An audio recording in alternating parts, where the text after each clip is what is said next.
The foundation of all foundations and the pillar of wisdom is to know that there is a primary being who brought all existence into being.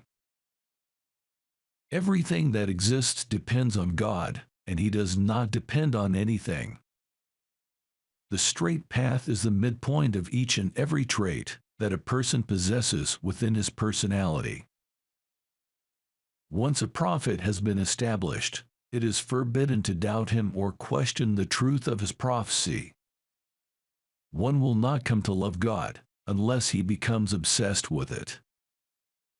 One can only love God as an outgrowth of the knowledge with which he knows Him.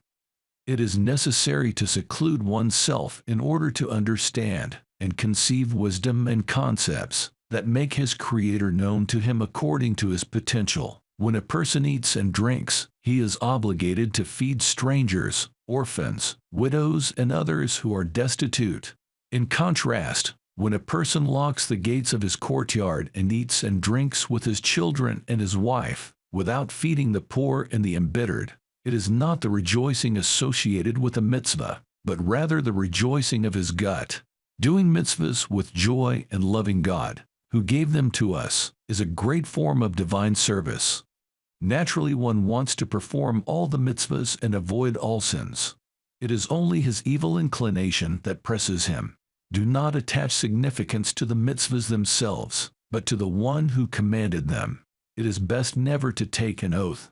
If, however, one transgressed and swore, he should go through great pains to keep his word. A person should never consecrate all of his property. This is not piety, but foolishness. There is no mitzvah greater than freeing captives. We have never seen or heard of a Jewish community that does not have a kupa fund for charity. A person will never become impoverished from giving charity. A person who compels others to give charity and motivates them to do so receives a greater reward than the person who actually gives.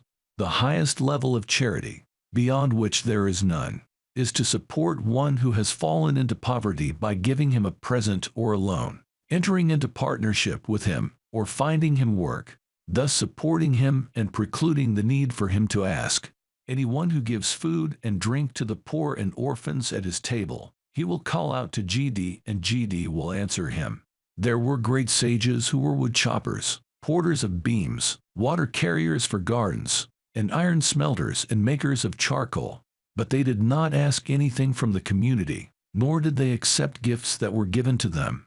Words communicated in a dream are of no significance at all. Not only the tribe of Levi was chosen by God, but any human, man or woman who is spiritually motivated and has the intellectual understanding to set himself aside and stand before God to serve Him and minister to Him and to know God, proceeding justly as God made him, removing from his neck the burden of the many plants people pursue.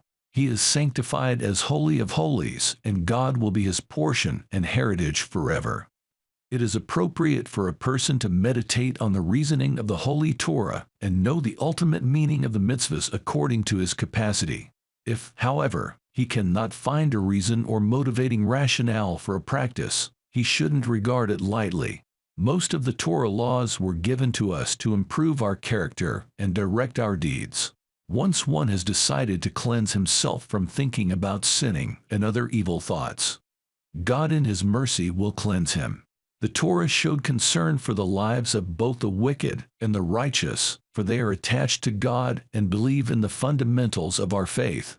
Any court that continuously negotiates a compromise is praiseworthy.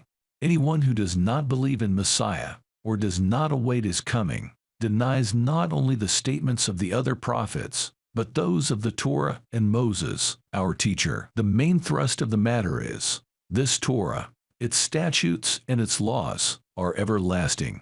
We may not add to them or detract from them.